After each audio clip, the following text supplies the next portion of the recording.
محبت میں ثابت قدم رہے تم ممتاز، دکھائیں گے جلوہ بھی شاہ مدینہ، نبی جی دکھا دو دیار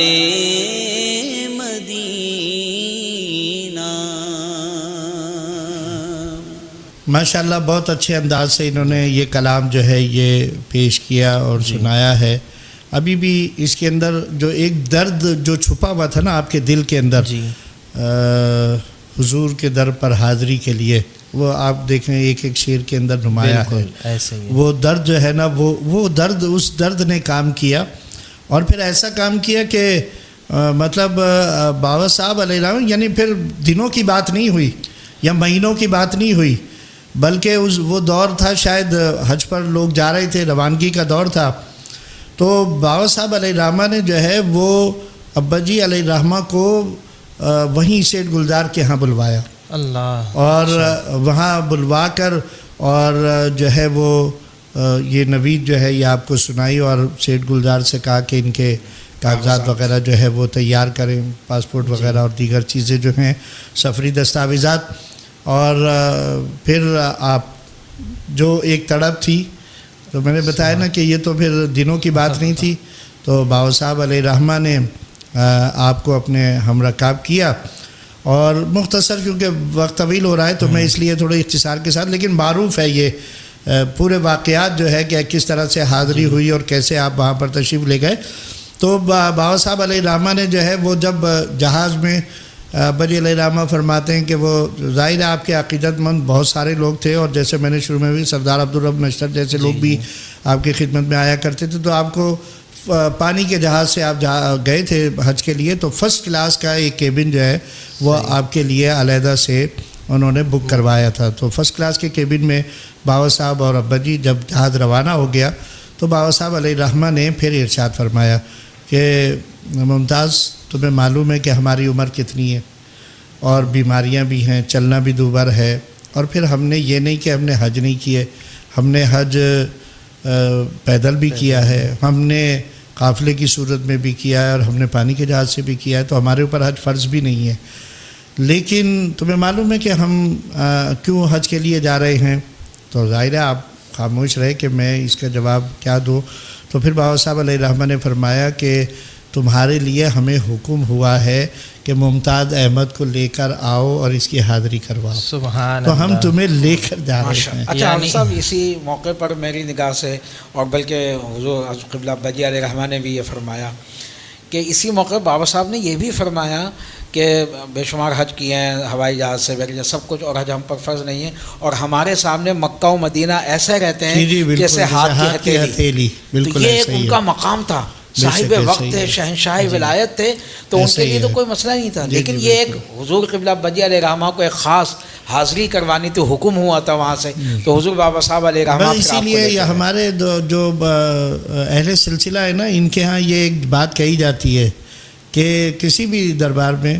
اپنا جانا اور ہوتا ہے اور ان کا بلانا اور ہوتا ہے، تو یہ سینہ اور ہے، معراج مولا اور ہے، جی جی بالکل، اپنا جانا اور ہے، ان کا بلانا اور ہے، تو یہ جو ہے وہ اپنے اس سے نہیں گئے تھے بلکہ بلائے گئے تھے،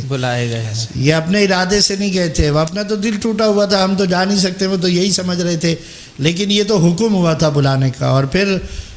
وہاں کے بڑے واقعات باوا صاحب علیہ الرحمہ کے، وہاں کافی معتقد لوگ اس زمانے میں آپ کے تھے، اور وہاں کے جو اس وقت شاہ سعود وغیرہ جو ہیں ان کے جو خاص ان کے مشیر اور وزیر تھے وہ بھی باوا صاحب سے عقیدت اور محبت رکھتے تھے، تو بہرحال خیر وہ واقعات تو پھر کبھی کوئی موقع ہوگا اس وقت سنائیں گے کہ باوا صاحب علیہ الرحمہ نے وہاں رکھا۔ اچھا وہاں پہ بھی باوا صاحب کا یہ معمول تھا، اور ابا جی علیہ الرحمہ کے ذمے یہ کام تھا کہ وہاں پہ بھی آپ اس زمانے میں وہاں کوئی اتنی فراوانی نہیں تھی دولت کی، تو وہاں آپ روزانہ لنگر بناتے تھے اور پھر وہ لنگر کو تقسیم بھی کرتے تھے، تو مکے میں رہے، پھر جب مدینہ شریف چلے گئے تو بالکل نبی کریم صلی اللہ علیہ وسلم کے روضہ اقدس کے قریب ہی ایک بلڈنگ تھی، وہاں پر آپ کا قیام تھا، تو جب آپ وہاں چلے گئے تو ظاہر ہے پہلی مرتبہ جو جاتا ہے نا اسے تو ذوق و شوق ہوتا ہے, بالکل اس کا تو دل کھینچتا ہے اندر جائیں, مسجد نبوی کو دیکھیں, نبی کریم صلی اللہ علیہ وسلم کے روضہ اقدس, روضہ مبارک کی جالیاں. آج تو یہ ہے نا کہ جب کسی چیز کی فراوانی ہو جاتی ہے نا تو اس کی, ہم بھی اپنے بچپن کا دور یاد کرتے ہیں نا تو زیادہ سے زیادہ کیا ہوتے تھے, کہیں کوئی توغرا لگا ہوا ہوتا تھا, تصویر بھی نہیں ہوتی تھی صحیح سے, خیالی ایک جو توغرا بنتا تھا تو وہ تصویر ہوتی تھی, تو اس تصویر کو ہی ذہن کے اندر اور دل میں جماتے تھے, اور پھر ایک لگن اور ذوق اور شوق ایک ہوتا تھا اللہ کا گھر دیکھے. آج ٹی وی اور یہ ویڈیوز اور یہ اس نے اتنا عام کر دیا کہ آج کے لوگوں کے اندر میں سمجھتا ہوں شاید اتنا ذوق اور شوق اور وہ, کیونکہ وہ سب کچھ دیکھ رہے ہیں, یہاں بیٹھ کے ہی دیکھ رہے ہیں, ان کے سامنے وہ جو ہے نا فلم چل رہی ہے روضہ اقدس کی بھی, جالی مبارک کی بھی. اس زمانے میں تو ہم سنہری جالیاں سوچ کر ہی ایک دل کے اندر جو ہے نا وہ وجدانی کیفیت تاری ہوتی تھی, سنہری جالیوں کا ایک تصور ہوتا تھا. وہی کیفیت کچھ اسی ٹائپ کی ابا جی علیہ الرحمہ کی بھی تھی. بابا صاحب علیہ الرحمہ کے ساتھ تو آپ گئے ہوئے تھے, اور وہاں جو ہے وہ 1 دن گزر گیا, 2 دن گزر گئے, 3 دن, تو بابا صاحب علیہ الرحمہ جو ہے وہی نماز وغیرہ ادا فرما رہے ہیں, اور نہ خود تشریف لے کے گئے اور نہ ابا جی سے کہا. تو ابا جی کا وہ جو اس زمانے میں معلمین ہوتے تھے, تو وہ معلم جو تھا اس بلڈنگ کا جو وہ معلم تھا وہ کہتا تھا عجیب آدمی ہے بھائی فقیر, یہ تو جو ہے نا جب سے آیا یہ یہاں سے دربار روضہ مبارک پر سلام کرنے کے لیے ہی نہیں گئے. لیکن اسے نہیں پتا کہ بھئی عام اور ہوتے ہیں اور خاص اور ہوتے ہیں, اور اپنی مرضی سے جانا اور ہوتا ہے اور ان کا بلانا اور ہوتا ہے. تو وہ کچھ یہی کیفیات تھی. تو فرماتے ہیں کہ مجھے بھی ذوق و شوق ہوا, تو بابا صاحب آرام فرما رہے تھے, میں چلا گیا مسجد نبی کے در و بام کو بھی دیکھا, اور پھر سلام کے لیے بھی چلا گیا, اور پھر وہاں سے واپس آ گیا. رات کو ایک دن 2 بجے کا ٹائم تھا, تو بابا صاحب اٹھے, سردیوں کا دور تھا, اور میں ممتاز پانی گرم کرو, نہانا ہے, غسل کرنا ہے, کپڑے نکالو. آپ نے غسل کیا, غسل کر کے کپڑے چینج کیے, اور ابا جی کو لے کر آپ خرامہ تشریف لے گئے. اچھا اب یہ اللہ والوں کی نگاہ دیکھیں, لے گئے اب یہ سوچ کر کہ بھئی جب کوئی پہلی دفعہ جاتا ہے تو اسے آدمی بتاتا ہے یہ جگہ یہ ہے, یہ اس جگہ کی اہمیت یہ ہے, اس جگہ کی اہمیت یہ ہے. بتاتے ہوئے بابا صاحب تشریف لے جا رہے ہیں, ابھی روضہ اقدس تک بھی نہیں گئے تھے, تو آپ ایک دم مڑے, اور مڑ کے ابا جی کی طرف دیکھا اور کہنے لگے ممتاز تم کیا پہلے بھی یہاں آ گئے ہو؟ اللہ اکبر. تو آپ نے فرمایا حضور دل جو ہے وہ برداشت نہیں ہو رہا تھا تو میں آیا تھا. تو پھر آپ نے وہاں ایک جملہ جو ہم سب کی رہنمائی کے لیے بہت ضروری ہے, اور جتنے بھی اہل طریقت اور جو اس سے وابستہ لوگ ہیں ان کے لیے فرمایا آئندہ خیال رکھنا جب کسی اللہ والے کے ساتھ جاؤ یا کسی بزرگ کے ساتھ جاؤ تو اس کے ساتھ ہی حاضری دینا, اس سے پہلے نہ جانا. اور ہم تو آئے تھے اور ہم تو انتظار میں تھے, اور ہم جو ہے انتظار کے لمحات گزار رہے تھے. اب حضور نے ہم کو طلب کیا تھا, سبحان اللہ, اپنی حاضری کے لیے ہم کو طلب کیا ہے, تو حکم ہوا ہے تو ہم آئے ہیں, طلب کیا ہے تو اب ہم آئے ہیں سلام کرنے کے لیے. تو کتنا بڑا مقام ہوگا کہ مطلب باقی تو سب منہ اٹھائے. اور میں بھی یہی کہتا ہوں کہ نبی کریم صلی اللہ علیہ وسلم کے روضہ اقدس پر جو بھی جائے, اتنا بڑا دربار ہے, اتنا بڑا کوئی دربار ہی نہیں ہے اس کے سامنے, حیثیت ہی نہیں رکھتا. تو یوں ہی منہ اٹھائے نہیں جانا چاہیے. بس یہ نہیں سمجھنا چاہیے کہ جو ہے نا مطلب بار بار جو ہے نا سوچے کہ میں کس دربار میں جا رہا ہوں, کس کی حضوری میں جا رہا ہوں, کس کے سامنے حاضر ہونے کے لیے جا رہا ہوں. تو وہ کیفیت جب پیدا ہو تب پھر جانا چاہیے. تو بابا صاحب علیہ الرحمہ نے پھر آپ کو پھر وہاں پر پھر جو آپ نے پوچھا کہ وہاں جو نعمتیں, تو ایک خاص واقعہ جو ہے, تو ابا جی علیہ الرحمہ ظاہر ہے کہ قاری بھی بہت اچھے تھے, نعت خواں بھی تھے, ثنا خواں بھی تھے. تو وہاں اب تو بہت چیزیں تبدیل ہو گئیں. بالکل روضہ مبارک کے ساتھ ہی مشہد عثمانی کے نام سے ایک بلڈنگ ہوتی تھی. حضرت عثمان غنی رضی اللہ تعالیٰ عنہ جو جب شہادت کے مرتبے پر فائز ہوئے تو اسی گھر کے اندر تھے آپ, تو اس لیے اس کو مشہد عثمانی کہتے ہیں. مسجد سے بہت ہی قریب متصل, بس ایک چھوٹی سی گلی درمیان میں, ادھر روضہ مبارک اور ادھر. پرانی تصویروں میں کہیں کہیں کبھی نظر آ جاتی ہے, لیکن اب تو خیر اس کا وجود ہی نہیں ہے. تو اس میں وہاں ایک محفل ہو رہی تھی. تو وہاں ایک بزرگ تھے جو بابا صاحب سے بھی بہت عقیدت اور محبت رکھتے تھے, نقشبندی سلسلے کے تھے, حضرت مولانا منظور حسین سندھی رحمۃ اللہ تعالیٰ علیہ. تو وہ بھی اس محفل کے اندر موجود تھے, اور دیگر جو وہاں کے مشائخ تھے وہ سارے کے سارے وہاں اس محفل میں تھے. تو آپ نے وہاں پر نعت بھی پڑھی, اور آخر میں جب سلام پڑھا تو قبول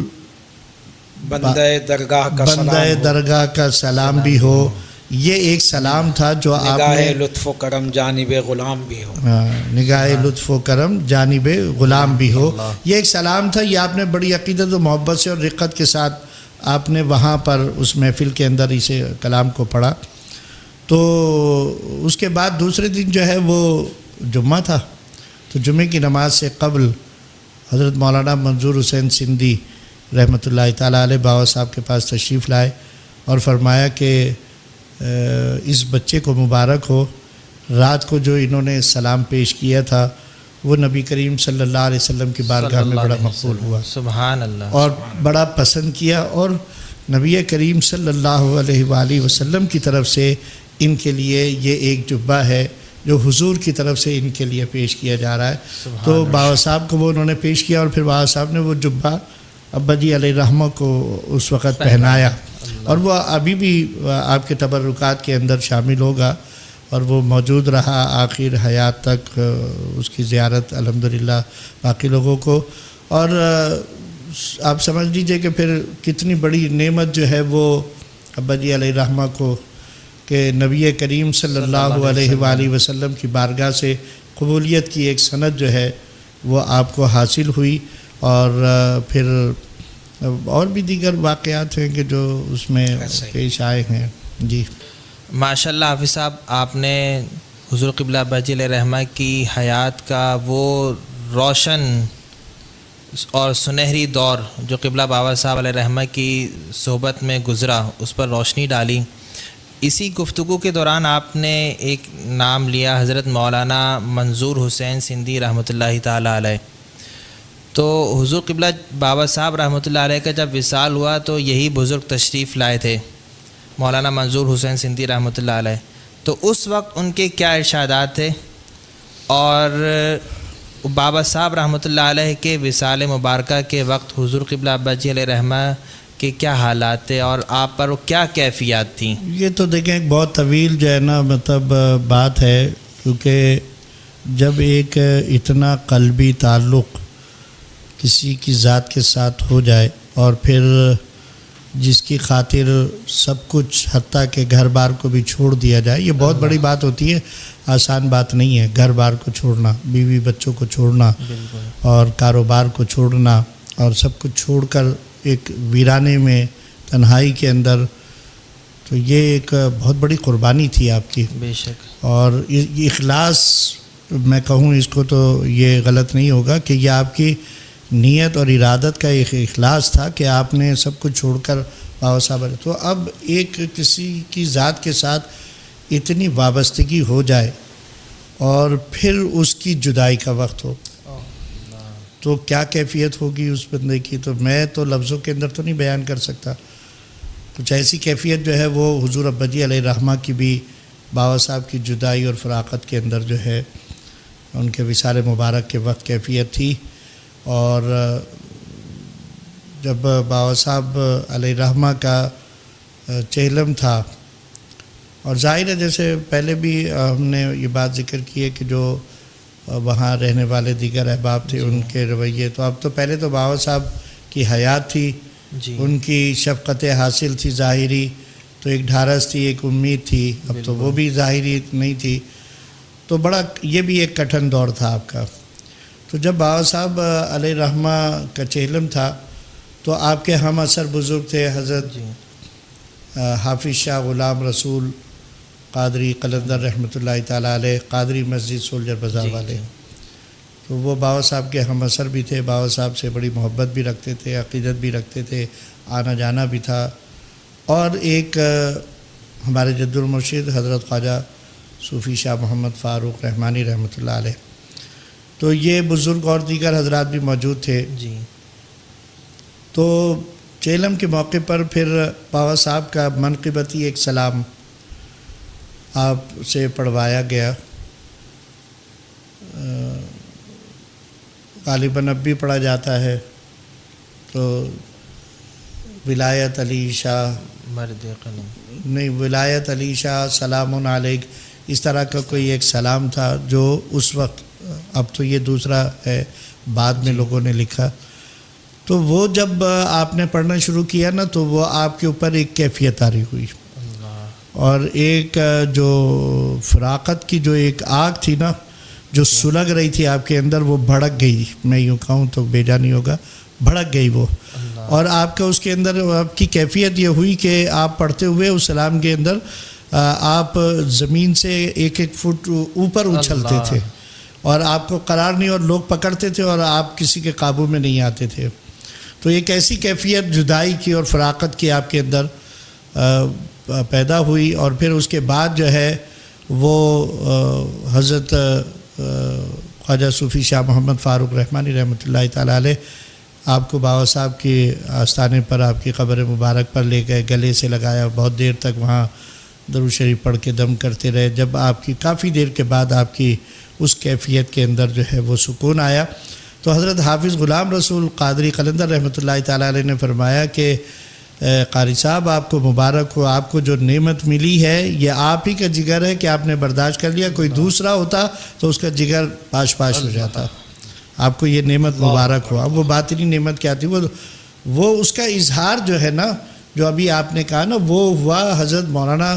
منظور حسین سندھی رحمۃ اللہ تعالیٰ علیہ جب پاکستان تشریف لائے بابا صاحب کے وصال کے بعد،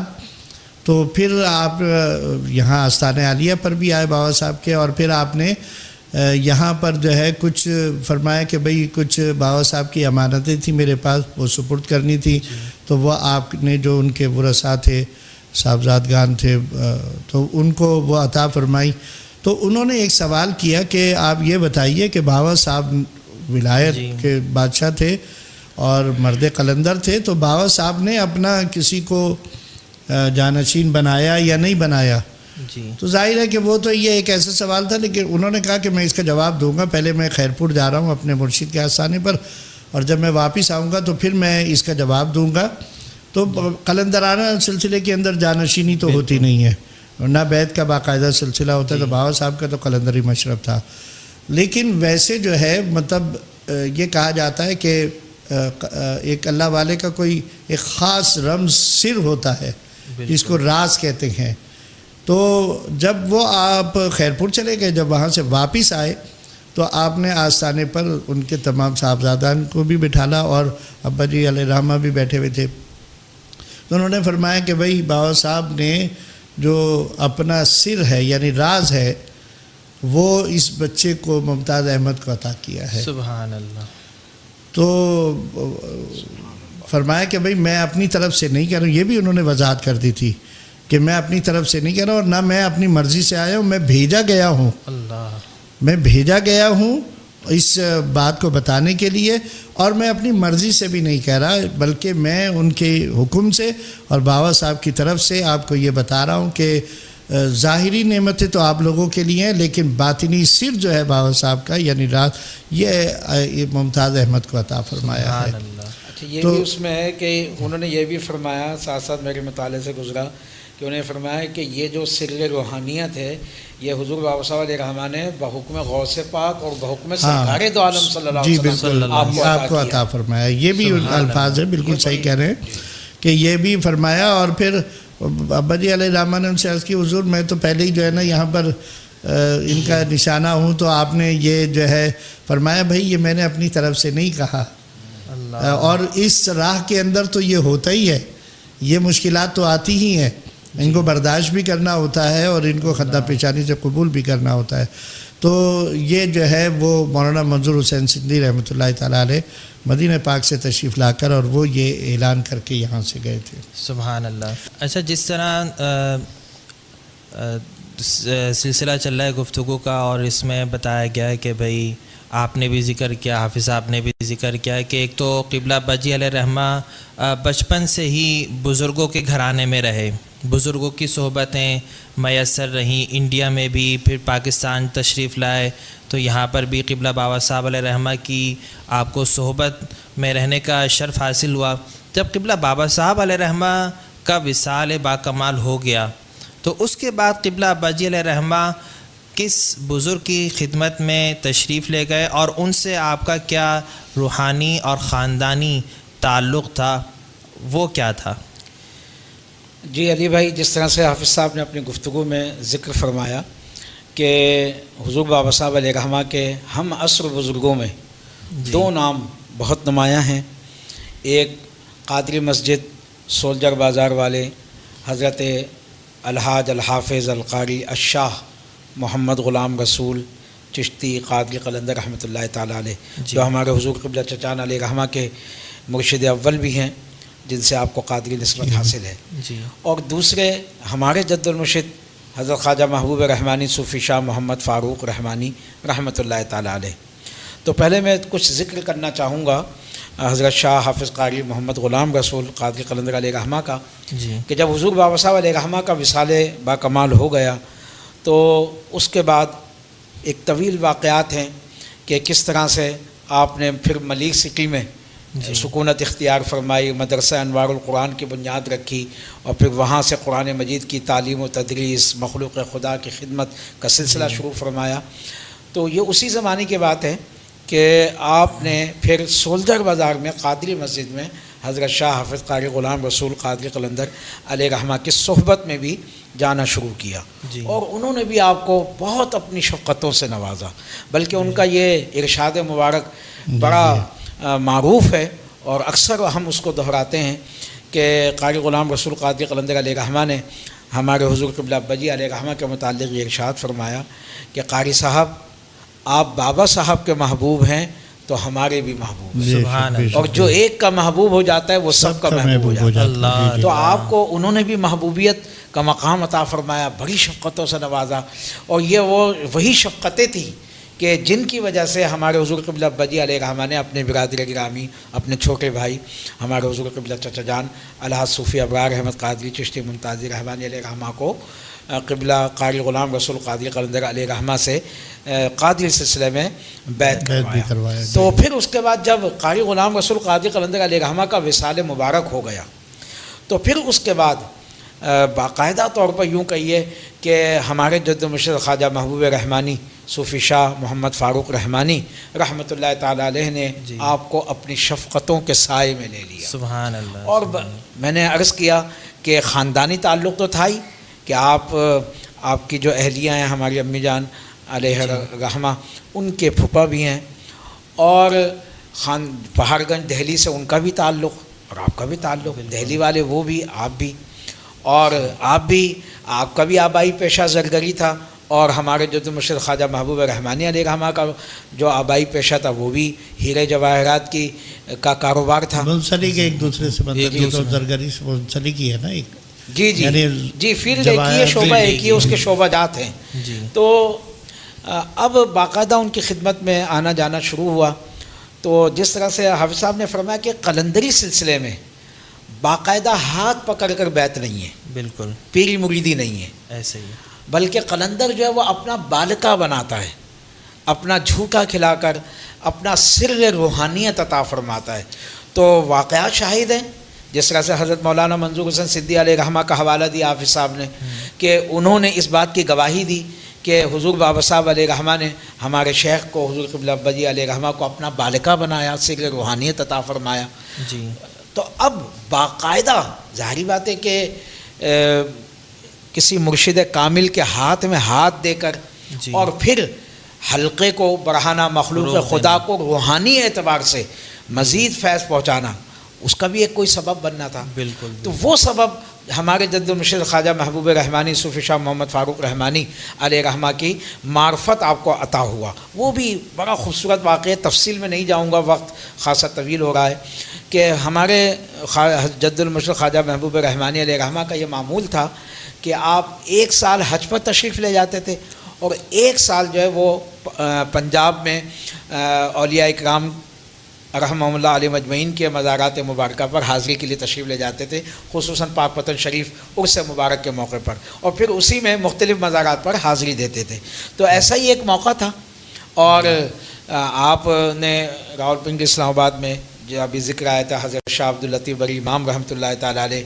کے بڑی سرکار ہے، اور جہاں پر ہمارے حضور بابا صاحب علیہ رحمٰ نے بھی چلہ کشی فرمائی، اور وہاں پر مہینوں آپ کا قیام رہتا تھا، اور ہمارے حضور قبلہ بجی علیہ رحمٰ کو بھی حضور بابا صاحب علیہ رحمٰ نے ایک خاص وقت میں وہاں پر اپنی معیت میں رکھا اور وہاں حاضریاں کروائیں، وہاں کئی مہینوں وہاں پر ہیں۔ تو وہاں پر جب ہمارے حضرت خواجہ محبوب رحمانی علیہ رحمٰ نے حاضری دی تو حضرت جی کا معمول تھا، ہم حضرت صاحب کہتے ہیں اپنے جد المرشد کو، ان کا معمول تھا کہ جب کسی مزار مبارک پر جاتے تھے، اور یہی معمول ہمارے شیخ کا بھی رہا، حضور قبلہ بجی کا بھی رہا، چچیان کا بھی رہا، اور جتنے بھی بزرگان دین حافظ صاحب بھی اپنے احباب کو لے کر جاتے ہیں تو یہی معمول ہے کہ مراقبہ کرتے ہیں صاحب مزار سے، یوں کہیے وہ مراقبہ صاحب مزار سے، مکالمے کا، ان سے گفتگو کا ایک ذریعہ ہے، آسان زبان میں اگر ناظرین و سامعین جاننا سمجھنا چاہیں تو جب مراقبے سے فارغ ہوئے تو آپ نے یہ ارشاد فرمایا کہ صاحب مزار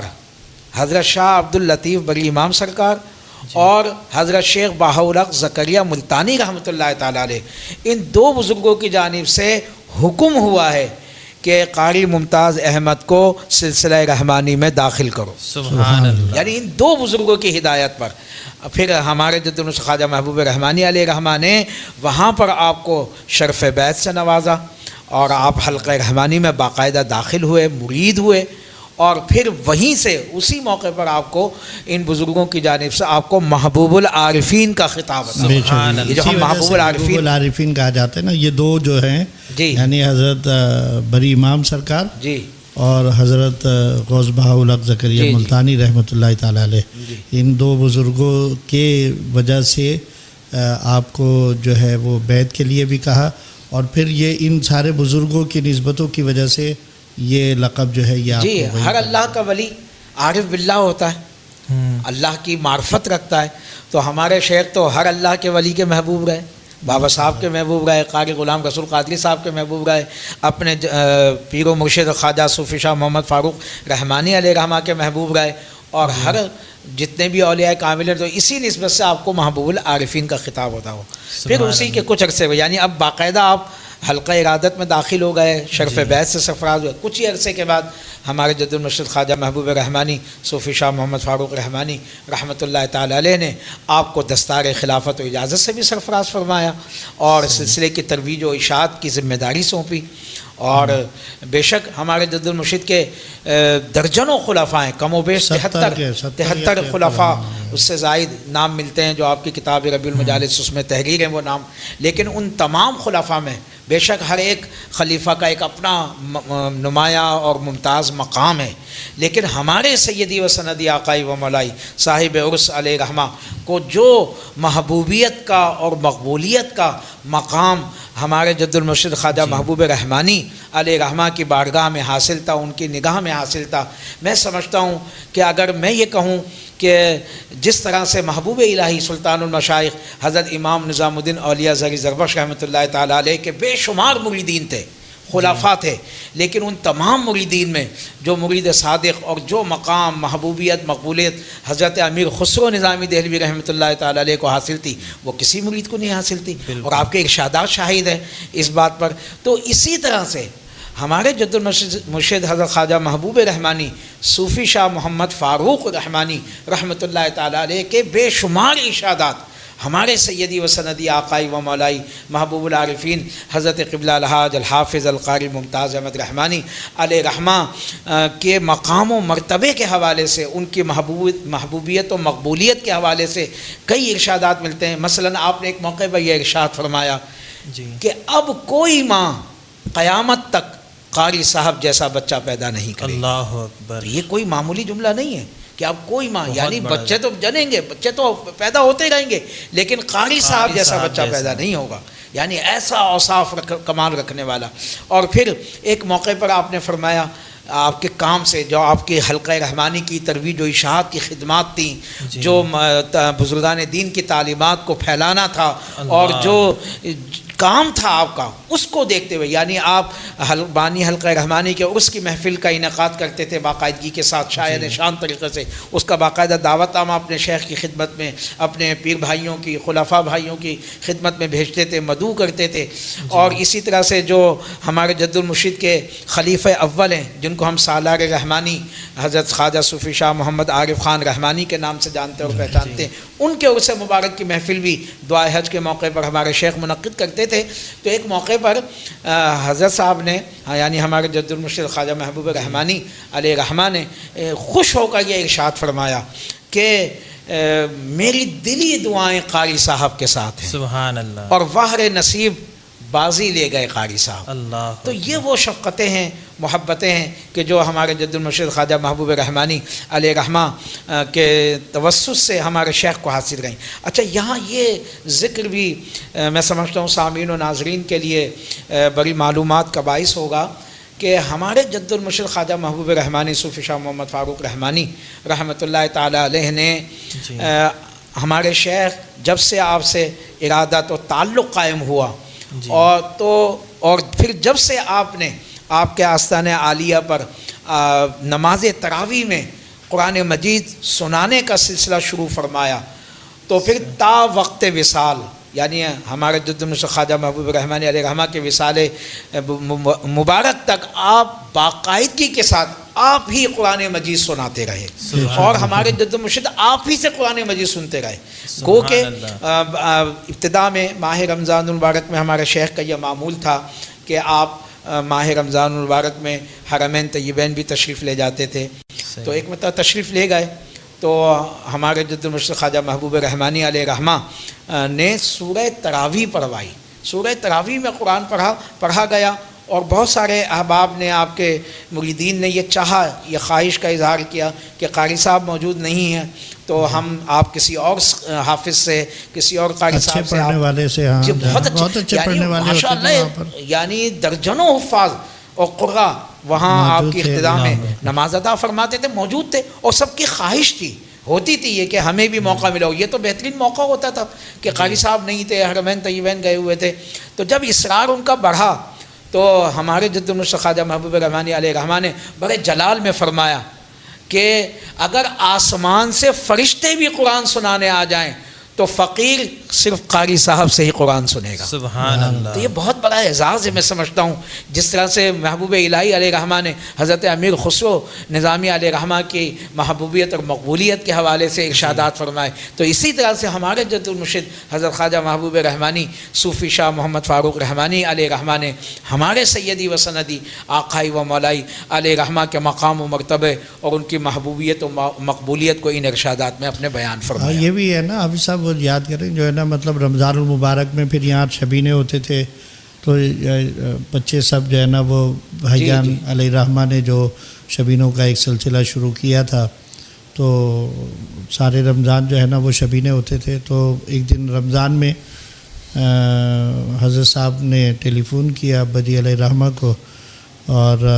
ابا جی نے فرمایا ابھی میں شبینے میں سے آ رہا ہوں، اور بتایا کہ شبینے. تو حضرت صاحب بہت خوش ہوئے اور فرمایا قاری صاحب آپ اپنے بچوں کو یہ میرا پیغام پہنچا دیں کہ فقیر ان سے بہت خوش ہے. مطلب کسی اس نسبت سے نا، بدی علیہ رحمہ کی نسبت سے. اور پھر یہ بھی آپ نے بارہا فرمایا کہ اور یہ آج ہم دیکھ رہے ہیں اظہر بن اشرم سے کہ فرمایا کہ بھائی قاری صاحب کے بچے جو ہے وہ حلقے کا کام کریں گے. ماشاءاللہ ان کی دعائیں دیکھیں گا، انہی کی دعاؤں سے آج جو ہے نا قاری صاحب کے بچے ہی حلقے کا کام کر رہے ہیں. اور حلقہ رحمانی میں بلا مبالغہ تحدیث نعمت کے لیے میں یہ بات کہہ رہا ہوں کہ حلقہ رحمانی کی تاریخ جو ہمارے بانی سلسلہ رحمانی حضرت خواجہ صوفی شاہ محمد انعام الرحمن قدوسی قادری صابری سہارنپوری رحمۃ اللہ علیہ کی حیات سے شروع ہوتی ہے، اور آج تک اتنا کام حلقہ رحمانی میں ترویج دین کا، ترویج قرآن کا اور لوگوں کی اصلاح کا جو کام جس نہج پر آج ہو رہا ہے پوری تاریخ کے اندر، اس نہج پر یہ کام نہیں ہو سکا. یعنی یہ جو ہے نا، اور یہ حضور قبلہ چچیان علیہ رحمہ اس بات کو کہا کرتے تھے کہ یہ سارے ملا لو سال، تو جتنا کام اتنے سالوں کے اندر نہیں ہوا وہ کام اب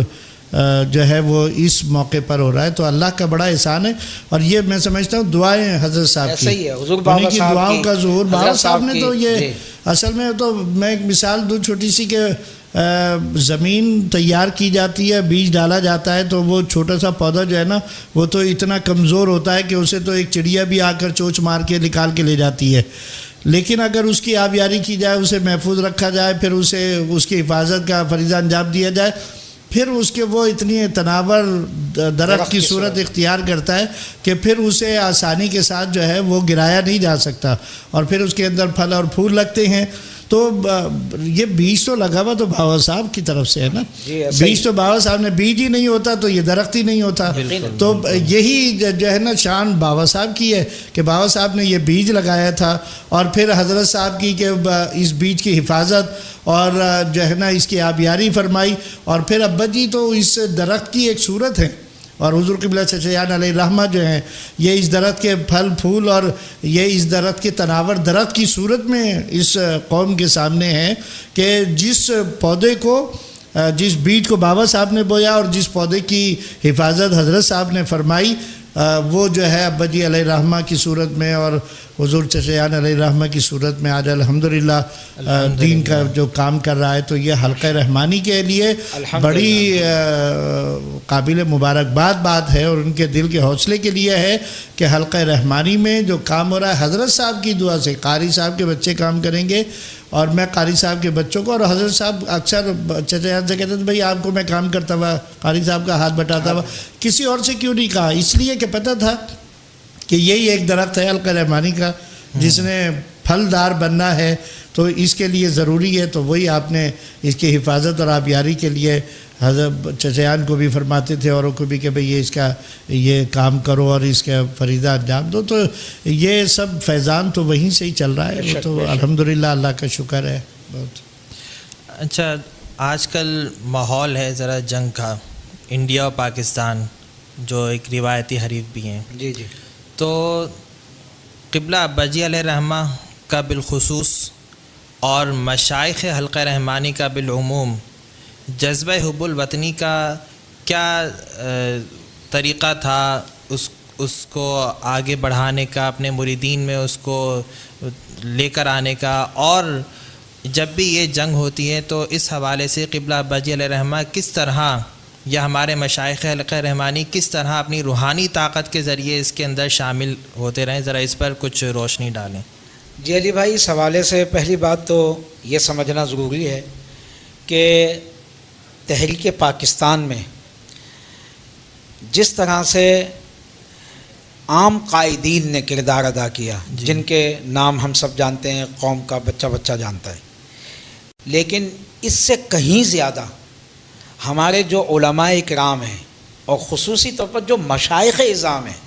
جن کا خانقاہوں سے تعلق تھا، وہ یوں کہیے کہ ایک خاموش مجاہد کی حیثیت رکھتے ہیں کہ جنہوں نے اپنی خانقاہوں میں رہتے ہوئے، اپنے حلقہ اثر میں رہتے ہوئے اپنے مریدین کو اس راہ پر لگایا اور پاکستان کے قیام میں اپنا بھرپور کردار ادا کیا. آپ صاحب یاد ہوگا آپ کو، وہ حضرت صاحب بھی بیان فرمایا کرتے تھے کہ اعلیٰ حضرت نے، یعنی جو بانی سلسلہ رحمانی نے یہ فرمایا کہ بھئی پاکستان ابھی قائم نہیں ہوا تھا، فرمایا کہ یہ فیصلہ ہو چکا ہے، پاکستان جو ہے وہ قائم ہوگا اور یہ تحریک کامیاب ہوگی، لیکن بڑا خون خرابہ ہوگا اور بڑا خون بہے گا، پھر جا کر کے یہ تو روحانی دنیا یعنی پیچھے رہ کر تو یہ ہمارے پیشواؤں کی پیشن گوئیاں اور ان کی محنتیں روحانی طور پر یہ رہی ہیں. اور حضرت صاحب کی تو آپ اکثر دعا کے اندر دیکھیں یہ ارشاد فرمایا کرتے تھے کہ اللہ دہلی کے لال قلعے پر جو ہے اسلامی پرچم جو ہے وہ نافذ فرما دے، لہرا دے. تو یہ ان کی اکثر یہ جذبہ حب الوطنی اور یہ دین سے محبت ہی کا تو ایک اظہار تھا. اور ابا جی کی تو میں نے بتایا تھا شروع کے اندر کہ مطلب تحریک کے ایک سرگرم کارکن تھے آپ، تو اس میں نمایاں آپ کا خدمات رہی ہیں اور آپ کا نام رہا ہے، اور ہمیشہ بلکہ اسی جو موجودہ اس وقت انڈیا پاکستان کے حالات بنے ہوئے ہیں، جنگ کے سائے منگلا رہے ہیں، تو اس میں جو آپ نے کہا کہ بزرگوں کا کردار، خاص طور پر میں اپنے سیدی و سندی علیہ رحمہ کے حوالے سے عرض کرنا چاہوں گا کہ 1971 کی جنگ کا موقع ہے. آپ سب جانتے ہیں کہ وہی 71 کی جنگ جس کے نتیجے میں ہمارے وطن عزیز پاکستان کا ایک بڑا حصہ جو کہ مشرقی پاکستان کہلاتا تھا وہ بنگلہ دیش بن گیا اور آج بنگلہ دیش کے نام سے جانا اور پہچانا جاتا ہے. تو اس موقع پر بھی انڈین جو جہاز تھے وہ بمباری کرتے تھے, آتے تھے پاکستانی سرحدوں میں, حدود میں, اور بم گراتے تھے. تو ایسا ہی ایک موقع تھا جہاں اس وقت جن کا ہم ذکر کر رہے ہیں اپنے سیدی و سندی حضرت قاری ممتاز احمد رحمانی علیہ رحمہ کہ جن کا مزار مبارک جہاں آج واقع ہے مدینہ جامع مسجد ممتاز نگر بی ایریا کالابور ملیل کے قریب, تو اس کے عقب میں ریلوے لائن ہے, اور وہ ریلوے لائن جو ہے ملیل کینٹ چھاونی جاتی ہے بالکل, جہاں فوجیوں کا ایک بہت بڑا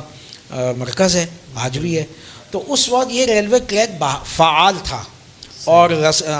آمد و رفت کا اور سامان رسد کا ایک بڑا ذریعہ تھا. تو جنگ کا موقع تھا, جنگ کے سیکورٹی پریس بھی تو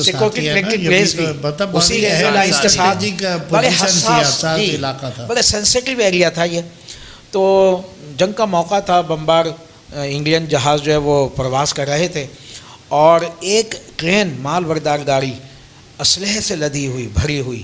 وہ یہاں سے گزر رہی تھی. تو اس کا جو ڈرائیور ہے وہ خاص یا تو واقف کار ہوگا, جانتا ہوگا ہمارے حضور قبلہ ابا جی علیہ رحمہ کو. بہرحال ہم نے واقعات میں یہ پڑھا, اپنے احباب سے بھی سنا کہ وہ آیا آپ کی خدمت میں مدینہ جامع مسجد میں, رات کا وقت تھا, ہو کا عالم, اور آپ کی خدمت میں حاضر ہوا اور اس نے کہا کہ حضور کہ یہ جو اس وقت ٹریک کے اوپر مال بردار گاڑی ہے, ٹرین کھڑی ہوئی ہے, اس میں اتنا اسلحہ ہے, اتنا بارود بھرا ہوا ہے کہ اگر ایک بم بھی اس کے اوپر گر گیا تو یہ اس قدر تباہی ہوگی کہ پوری ملیل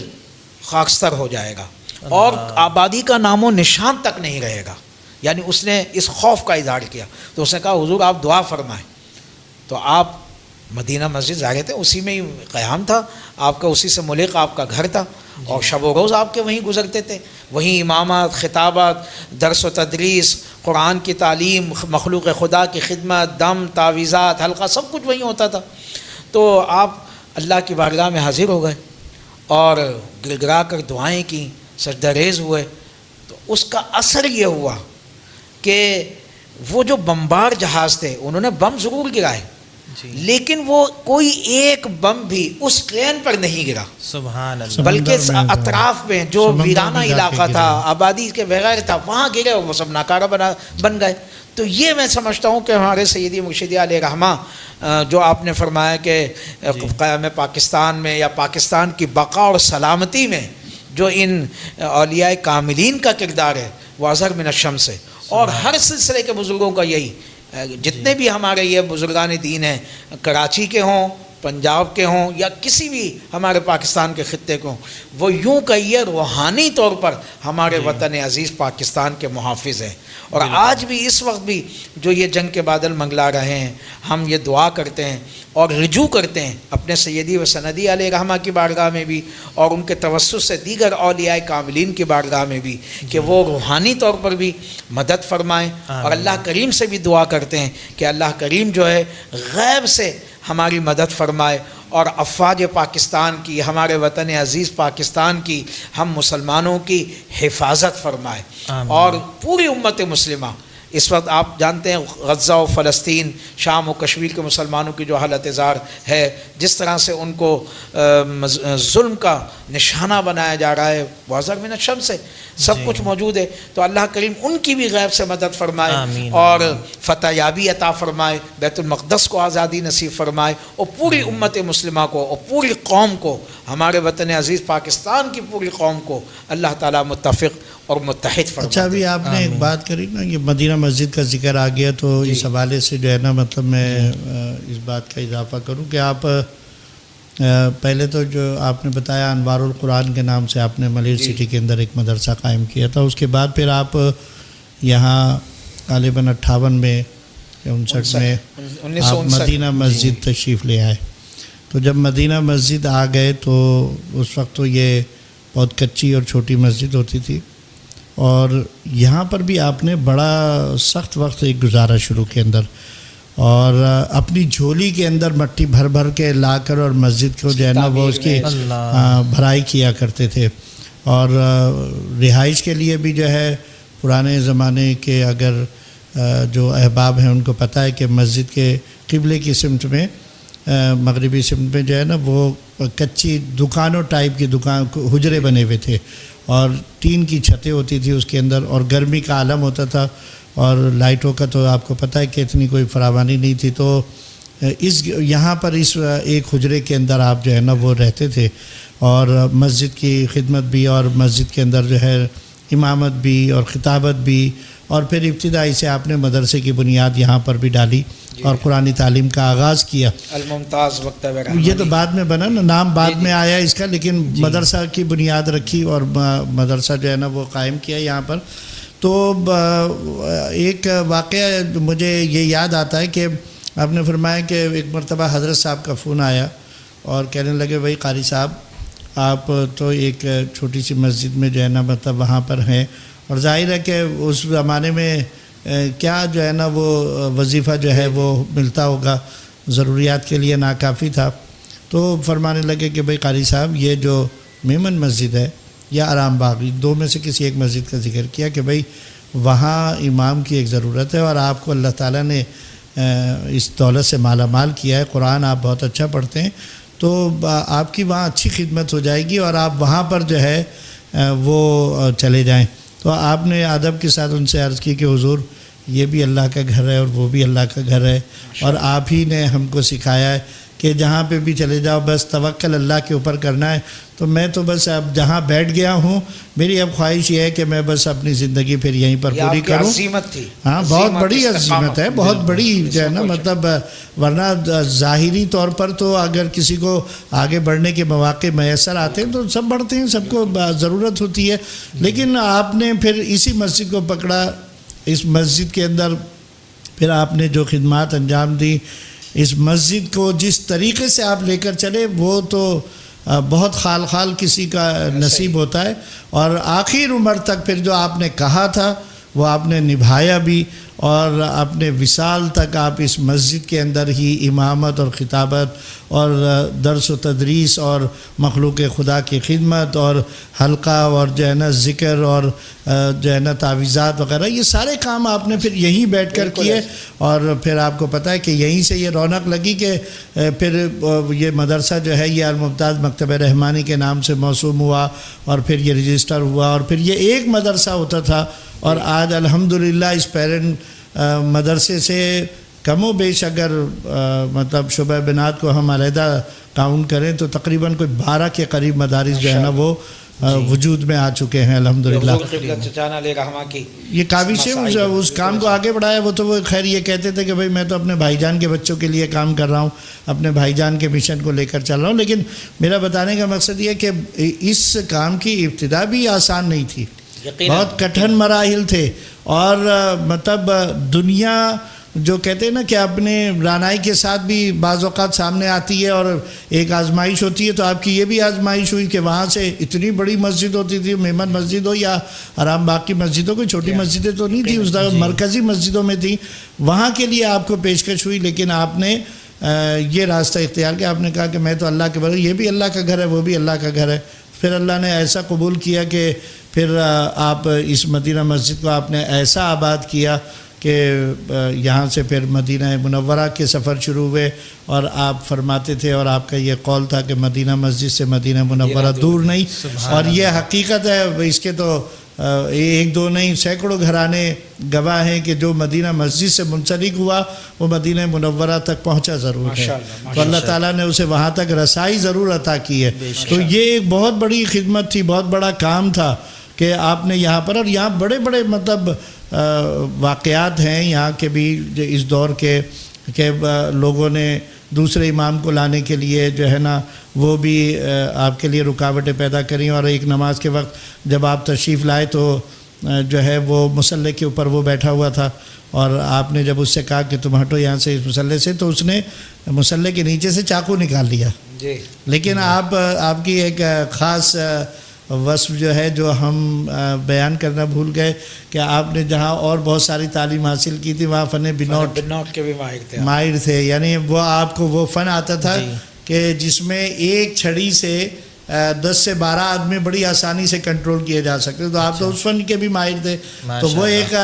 چاقو لے کر وہ سمجھ رہا تھا کہ شاید میں ڈرا لوں گا، لیکن آپ نے اپنے اس فن کی مدد سے، اگرچہ کہ لکڑی اس وقت موجود نہیں تھی لیکن اس کے داؤ پہ جانتے تھے، تو آپ نے اس کو جو ہے وہ بھاگنے پر مجبور کر دیا، اور پھر وہ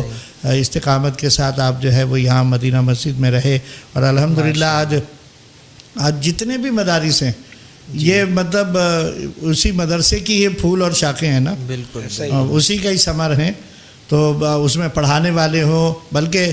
اب تو یوں کہیے کہ وہاں سے جو فارغ التحصیل ہیں، یہ حافظ صاحب بیٹھے ہوئے ہیں، حافظ ایاز مرحوم تھے، حافظ جو ہے مظہر تھے، یہ سارے پرانے لوگ جو ہیں، حافظ رحمت رسول ہیں، اور دیگر جو اس زمانے میں پڑھایا کرتے تھے، ان کے شاگردوں کے شاگرد بھی اب نگرانی کے منصب کے اوپر فائز ہیں، یعنی مدارس کے نگران ہیں، صرف پڑھائی نہیں رہے ہیں بلکہ ان کے شاگردوں کے شاگرد، اور آگے بڑھ کر وہ سارے کے سارے اب اس منصب کے اوپر ہیں. تو الحمدللہ یہ 30 سال آپ کے حیات کے لگائیں اور کم و بیش 36 سال یہ ہو گئے، تو 65 سال کا جو ہے مطلب محنت یہ وہ رنگ لائی ہوئی ہے، وہ آپ کی محنت جو ہے نا وہ رنگ لائی ہوئی ہے، اور اس کا یہ ثمر ہے. اور پھر اس کی آبیاری حضور قبلہ چچیان نے کی، اور محنت کری اور مشقت کری، اور جو ہے نا ادارے قائم کیے، اور پھر آج الحمدللہ یہ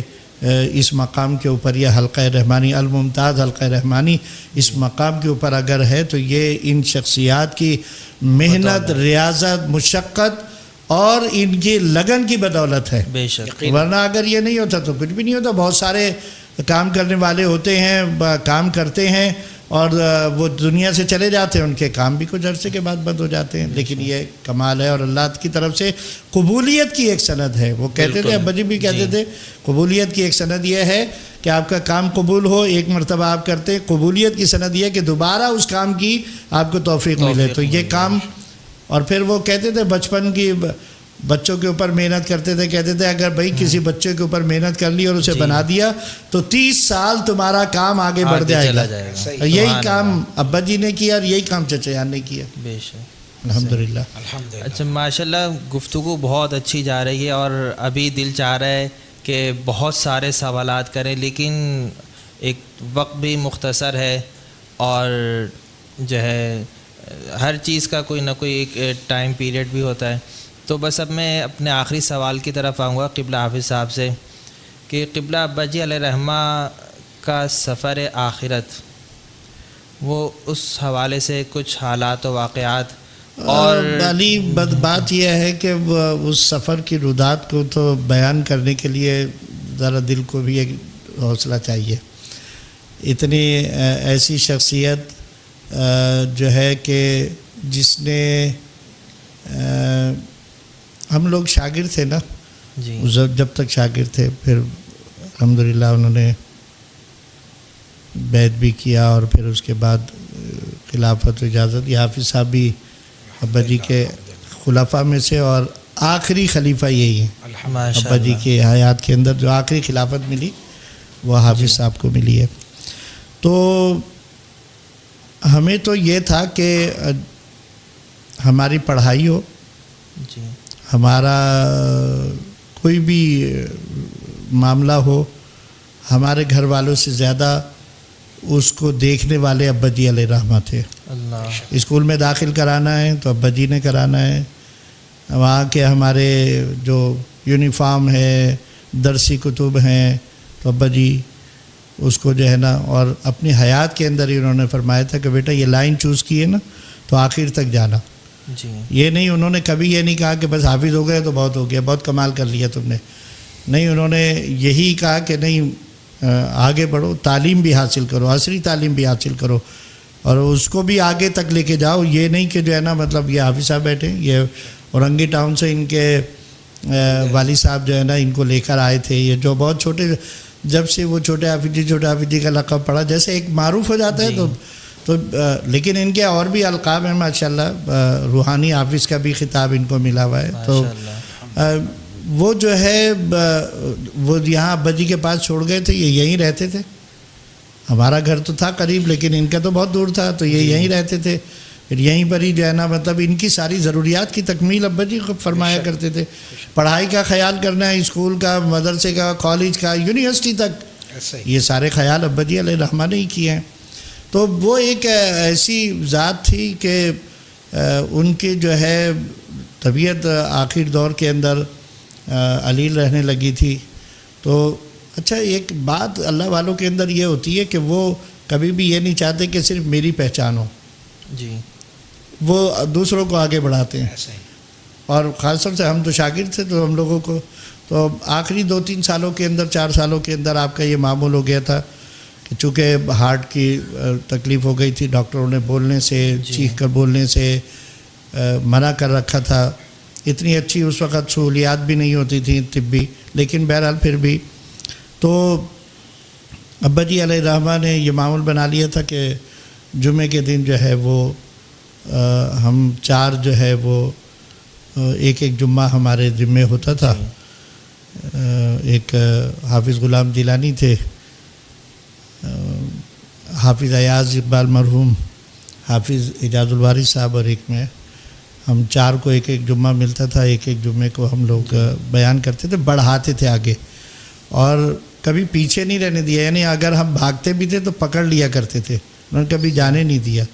تو ایک ایسی ذات کہ جس نے زندگی کے ہر موڑ کے اوپر ماں باپ سے بڑھ کر کردار ادا کیا ہو،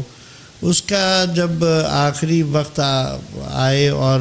آخری وقت کی بات کریں تو پھر ذرا دل کو جو ہے نا بڑے حوصلے کی ضرورت ہوتی ہے. لیکن بہرحال یہ دنیا ہے اور یہاں ایسے ہی ہوتا ہے، آنا جانا لگا ہوا ہے سب کا.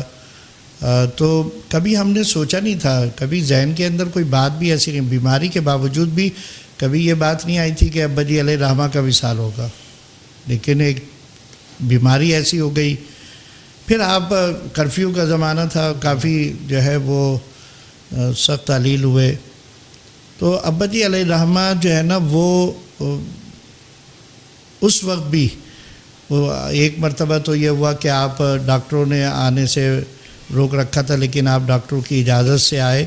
اور آ کر کے آپ نے جمعرات کا حلقہ جو مریدین کی اصلاح کے لیے تھا، اور اس میں پھر جو آپ نے رموز بیان کیے ہیں نا، وہ آج بھی اگر آپ کیسٹ لگا لیں سنیں، ایسا لگتا ہے جیسے آج کے لیے بیان کیے ہیں. بالکل بالکل. اس کے اندر ساری چیزیں ایسی ہیں، وہ لگتی نہیں ہے کہ یہ 36 سال پہلے کی جو ہے نا بات کی تھی، اب 36 سال کے بعد کی بات ہے. وہ تو ایسی ہیں کہ آج بھی جو ہے نا جھنجھوڑ کے رکھ دیتی ہیں اور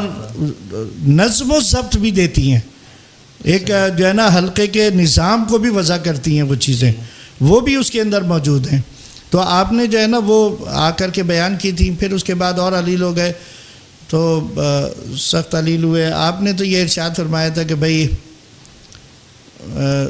ڈاکٹر جو ہیں وہ میرے سانس تو نہیں بڑھا سکتے، بالکل سانس تو اتنے ہی رہیں گے. بس یہ ہے کہ اگر اسپتال میں ہوں گا شاید ڈاکٹروں کی دوائیوں سے تھوڑا سا افاقہ ہو جائے، لیکن میں یہ چاہتا ہوں کہ میں ساری زندگی اللہ کے گھر میں میں نے بسر کی ہے سے متصل، اور یہاں اللہ کا ذکر ہوتا ہے، صبح شام ذکر ہوتا ہے، دن میں قرآن پڑھا جاتا ہے، مغرب کے بعد حلقہ ذکر ہوتا ہے. اور اس زمانے میں تو حلقہ ذکر ماشاءاللہ مخلوق خدا اس کے اندر کافی ہوتی تھی اور بہت رونق ہوتی تھی. یعنی آج جمعرات میں بھی میں کہوں تو یہ بیجا نہیں ہوگا کہ جمعرات میں بھی اتنے لوگ نہیں ہوتے جتنے مغرب کے حلقے میں ہوتے تھے. سبحان اللہ. اور وجہ یہ تھی کہ آپ خود کچھ بھی ہو اپنی ساری مصروفیات چھوڑ کر آپ اس حلقے میں بیٹھا کرتے تھے اور اس کو اولیت اور فوقیت دیتے تھے. تو اس حلقے کی تو بات ہی کچھ اور تھی. اور پھر حلقہ ختم ہوتا تھا اور پھر جو لوگ بھی اپنے حاجات کے لیے رجوع کرتے تھے اور مسائل کے لیے تو آپ دم درود اور تعویذات وغیرہ کا سلسلہ بھی اسی وقت کرتے تھے. تو آپ نے فرمایا کہ بھئی یہ آواز تو میرے کانوں میں آتی رہتی ہے، تو جو ہے نا میں چاہتا ہوں کہ میں اپنی، لیکن ظاہر ہے کہ دنیا سبب کے ساتھ ہے اور جو فیصلے ہوئے وہ جو بھی ہوئے، لیکن آپ کو پھر اسپتال لے جایا گیا. تو کارڈیو کے اندر آپ تھے اور مجھے آج بھی یاد ہے میرے ایک عزیز تھے، وہ اس وقت وہاں ڈاکٹر تھے، کرفیو کا دور تھا. تو میں شام کو جو ہے وہ ان کے ذریعے سے، کیونکہ ملاقات کی بھی اجازت نہیں تھی، آپ آئی سی یو کے اندر تھے بلکہ سی سی یو کے اندر تھے شالب، تو میں ان کو لے کر گیا، وہ وہیں ہوتے تھے اور نواب شاہ سے ان کا تعلق تھا، تو وہیں ہاسٹل میں ہوتے تھے، تو ان کو لے کر گیا. میں نے کہا بھائی یہ میرے پیر و مرشد ہیں، استاد ہیں اور یہ بیمار ہیں، تو ان کی کیفیت جو ہے وہ آپ چونکہ یہاں کے ڈاکٹر ہو، آپ دیکھ کے بتا سکتے ہو. تو وہ مجھے اپنے ساتھ لے کے گئے، انہوں نے فائل وائل دیکھی اور اس کے بعد وہ کہنے لگے کہ بھئی جو سینئرز ہیں انہوں نے یہ لکھا ہے، یہ 72 گھنٹے جو ہے نا وہ بہت اہم ہیں. اگر یہ 72 گھنٹے نکال لیے تو خطرے سے باہر آ جائیں گے اور پھر جو ہے نا ممکن ہوگا. تو پتہ نہیں اس زمانے کی باتیں اور لاؤبالی پن بھی تھا، تو میرے ذہن میں اسی وقت اچانک سے آیا اور میں نے ان کو ایک جملہ کہا. وہ شاید کچھ بزرگوں کی اس وقت کی صحبتوں کا اثر ہوتا ہے نا، تو میں نے ان سے کہا 72 نہیں 48 گھنٹے اگر گزر گئے نا تو پھر کچھ نہیں ہونا. تو مجھ سے کہنے تم کیسے کہہ رہے ہو؟ اچھا میں نے کس بنیاد پر کہا؟ میں نے اس لیے کہا کہ بابا صاحب علیہ الرحمہ بھی 70ویں شریف کا بہت اہتمام کرتے تھے اور ابا جی علیہ الرحمہ بھی بہت اہتمام کے ساتھ، سالانہ بھی فاتحہ 70ویں شریف کی اہتمام کے ساتھ ہوتی تھی اور دونوں 70ویں، یعنی حضرت امیر خسرو علیہ الرحمہ کی 70ویں بھی اور حضرت محبوب الہی کی 70ویں بھی بڑے اہتمام کے ساتھ منایا کرتے تھے. اور ماہانہ تو ہوتی تھی اور بابا صاحب کے یہاں بھی ہوتی تھی. تو وہ شاید 15 تاریخ تھی.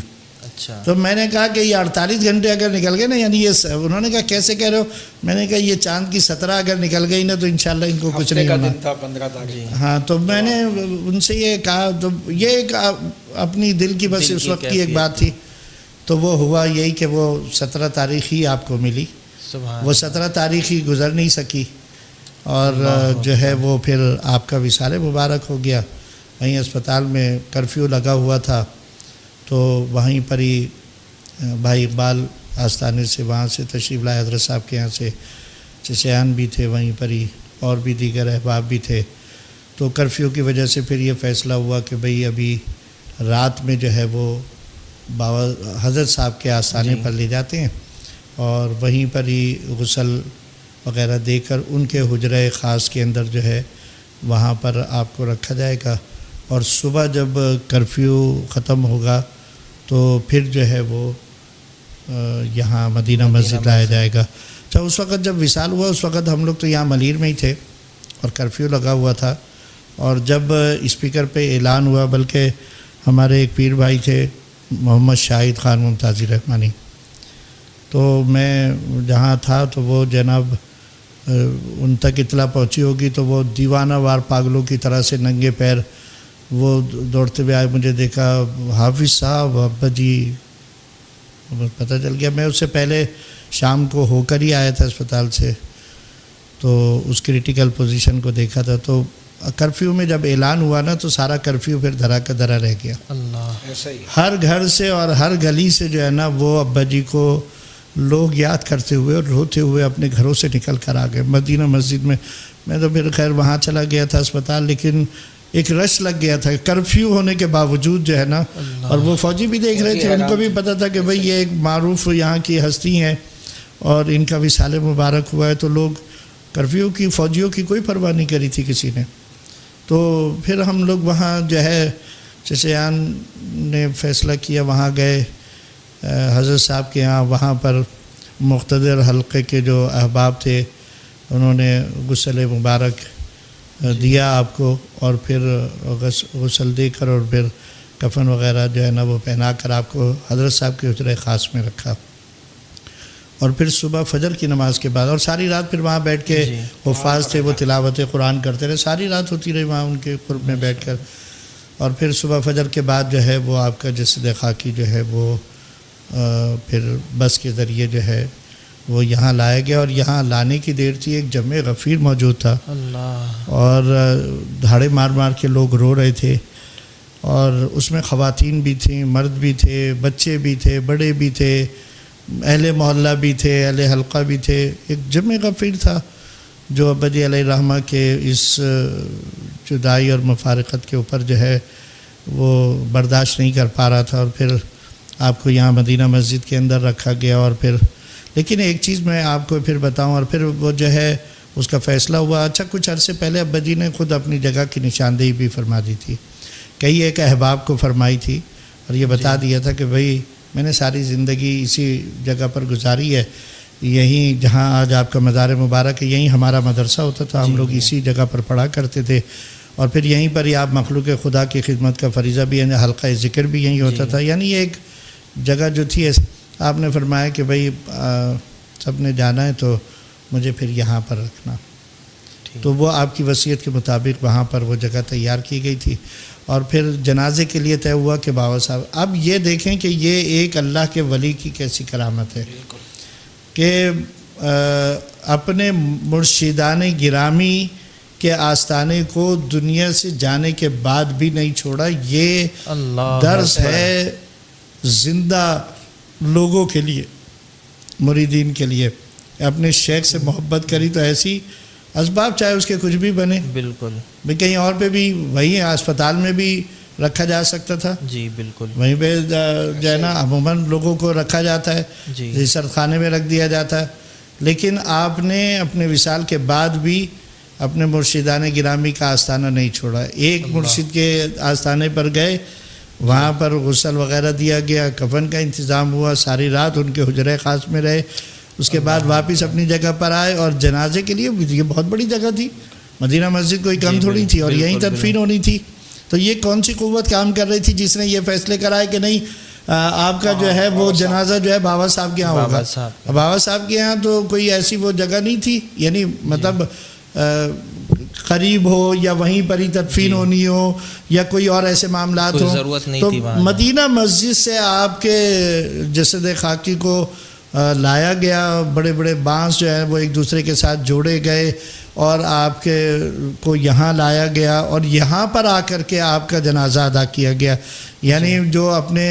میں کہوں مرشد اول کہوں تو غلط نہیں ہوگا، جن کی خدمت میں بابا صاحب کی خدمت میں جہاں آپ کی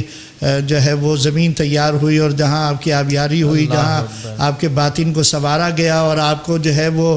پوری طریقے سے تیار کیا گیا، وہاں آ کر کے آپ کا نماز جنازہ ہوا، اور نماز جنازہ کے بعد واپس پھر آپ کو مدینہ مسجد لا کر اس حجرے کے اندر آپ کی تدفین عمل میں آئی۔ تو یہ ایک سمجھنے والوں کے لیے ایک بڑی بات ہے کہ یہ ذہن کے اندر رکھیں۔ چاہے ایک چیز اور بھی اس ضمن میں بتا دوں، اگرچہ کہ وہ پہلے کا دور ہے جب ابا جی علیہ الرحمہ کے ساتھ جو ہے وہ حرمین شریفین کی حاضری کا اتفاق ہوا، تو مدینہ شریف جب ہم پہنچے تو پہلی فجر تھی، تو اس زمانے میں ابا جی کے جو ارشادات ہوتے تھے نا وہ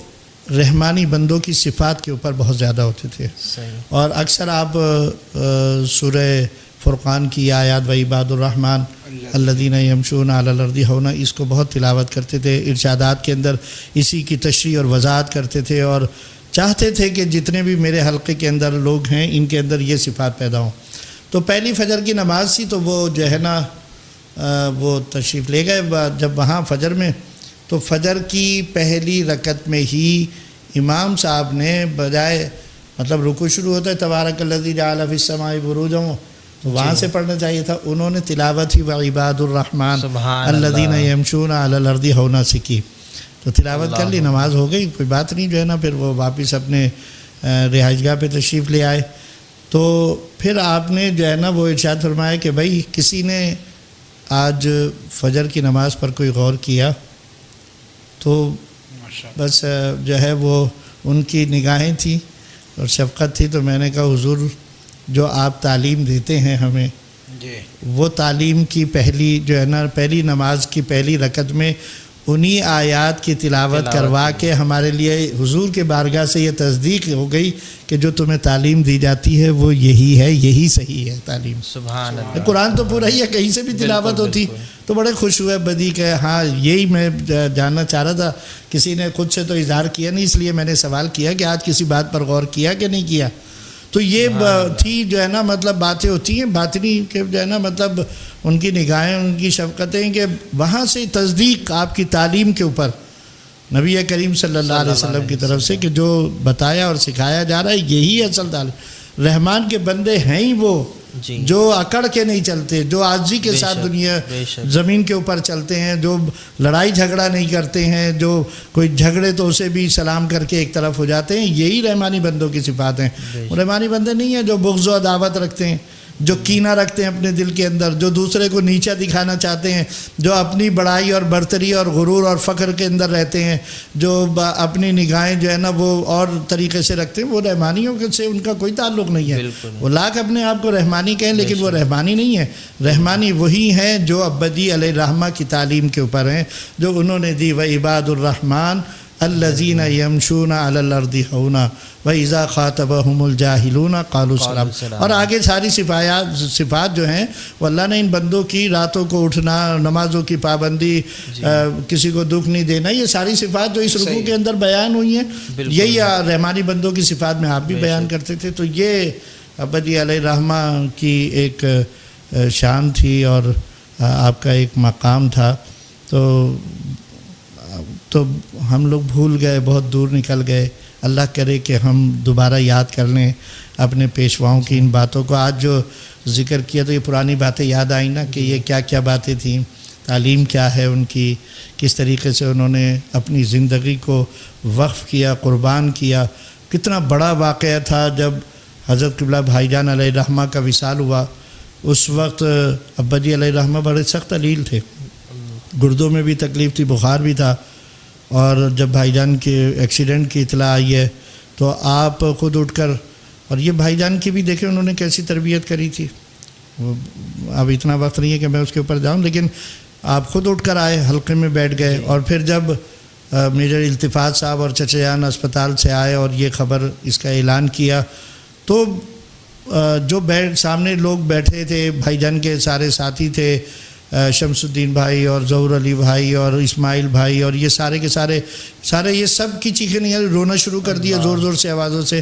تو ان کو تسلی کون دے رہا ہے؟ جن کو دینی چاہیے تھی تسلی، وہ لوگوں کو تسلی دے رہے ہیں، لوگ ان کو نہیں دے رہے۔ وہ انہوں نے ڈانٹ کے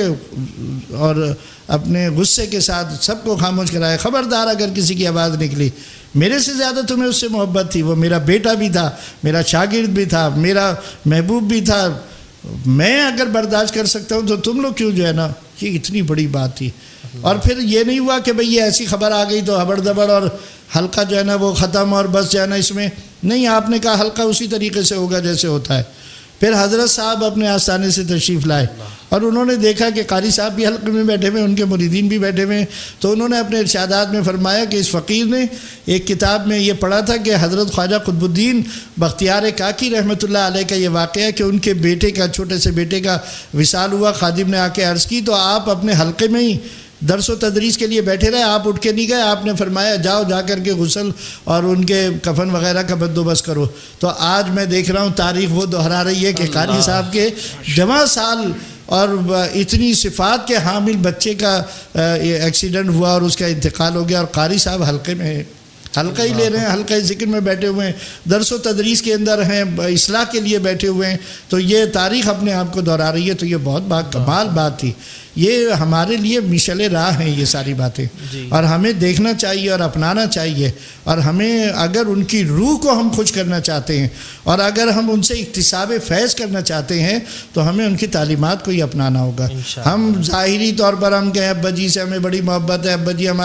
ہمیں یہ ایسا اور ویسا ہمارے ساتھ، تو یہ سب باتیں بھائی ایک طرف۔ ابا جی سے محبت ہے تو ابا جی کی باتوں کو اپنا کر بتاؤ، ابا جی کی تعلیمات کو اپناؤ، ابا جی کے کہنے کو اپناؤ، ابا جی کے عمل کو اپناؤ، ان کے مشن کو اپناؤ، اس کے لیے اپنا وقت صرف کرو، تو آپ ابا جی سے محبت کرنے والے ہو۔ ورنہ تو بھائی پھر زبانی دعوے تو سبھی کرتے ہیں، محبت کے دعوے تو سبھی کرتے ہیں۔ تو میں سمجھتا ہوں یہ ابا جی کا فیضان ہے، میرے مرشد کا فیضان ہے۔ یہ الممتاز اکیڈمی ہو، الممتاز مکتب رحمانی ہو، الابرار مدینۃ الرحمانیہ ہو، جامعہ رحمانیہ ہو، الابرار مدینۃ الرحمانیہ پاک وطن شریف ہو، یہ کتنی جگہیں، یہ ساری یہ جو آپ نے پودا لگایا تھا، یہ اس کی شکر ہے، یہی سارا تناور درخت بنا، اسی کے پھل اور پھول لگے ہیں۔ اللہ سے میں تو یہی دعا کرتا ہوں کہ اللہ تعالی ہم سب کو اپنے مرشدان گرامی کے قدم بقدم چلنے کی توفیق عطا فرمائے۔ تو آگے دیکھیں کس کے نصیب ہیں، کون اس کو لے کر، کیونکہ انہوں نے تو محنت کری تھی، بچوں پر محنت کری، آج 36 سال ہو گئے، ان کا کام زندہ ہے، ان کا نام زندہ ہے، ان کے اقوال، ان کے افعال، ان کی باتیں بیان کی صورت میں جو ہم جو بھی سب کچھ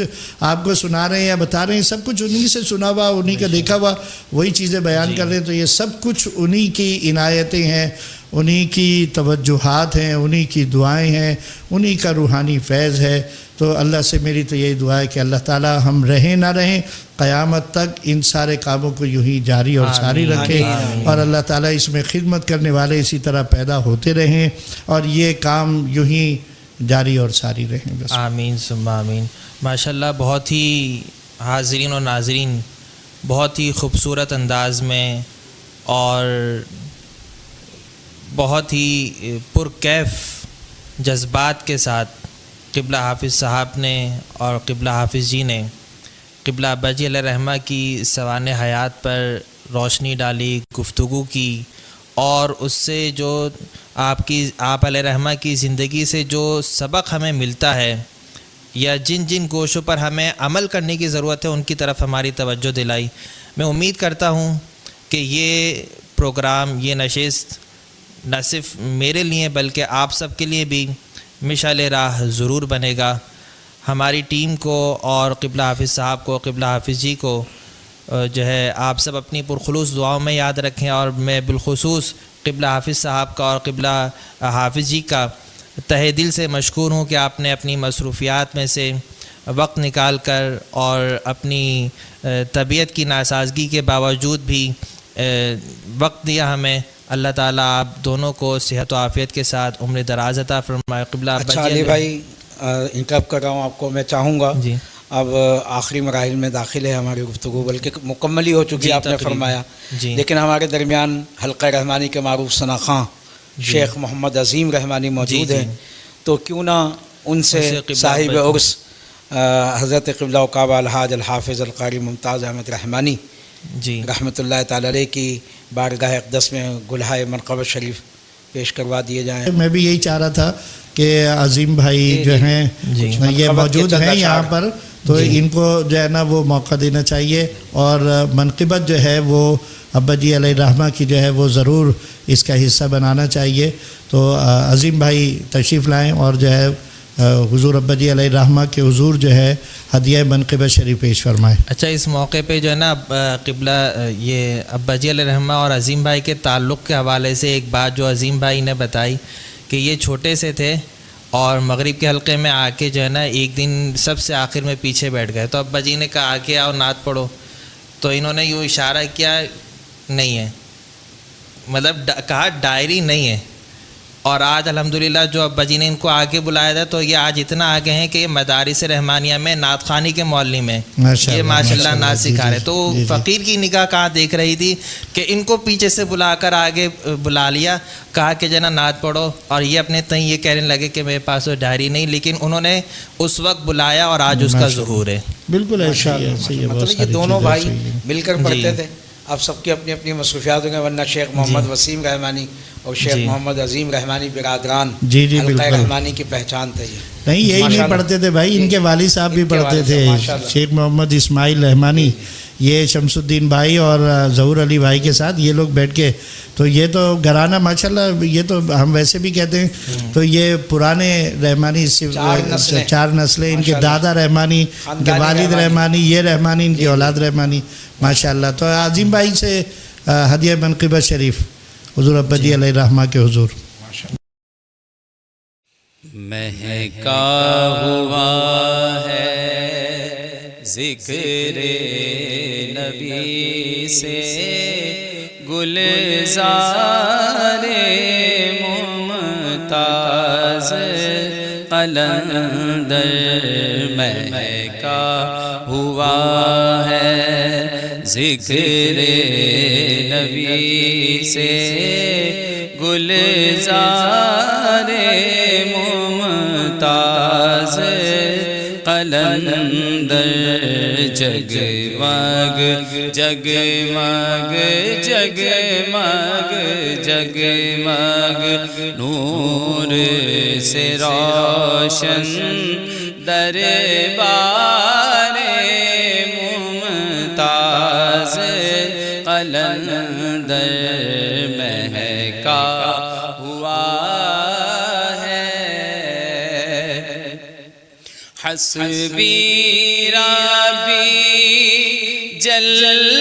اللہ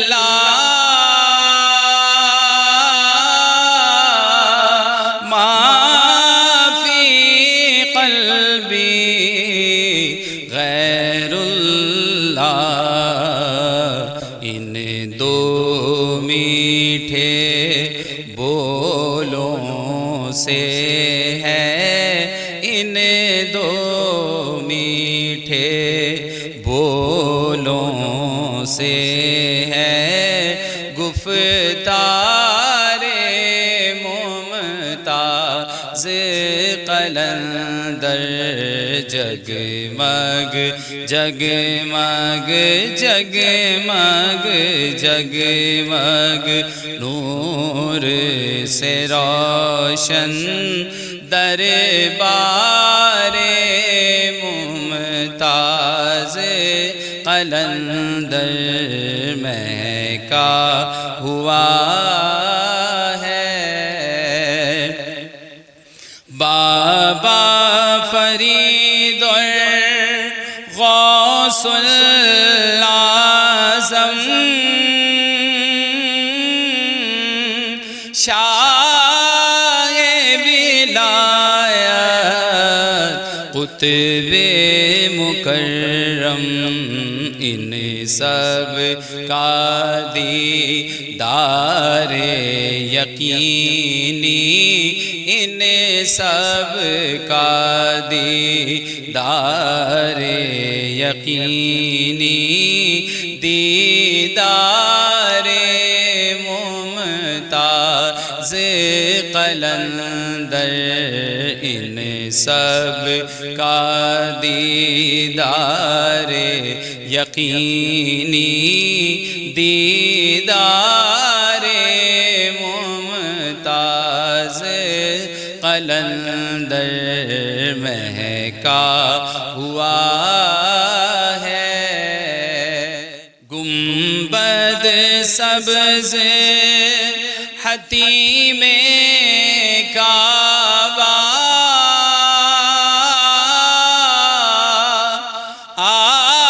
آرزو ہم نے سب کچھ دیکھا، ہم کو جہاں میں رسائی ہے، ہم کو جہاں میں رسائی ہے، سرکار ممتاز قلندر، جگمگ جگمگ جگمگ جگمگ نور سے روشن دربار ممتاز قلندر۔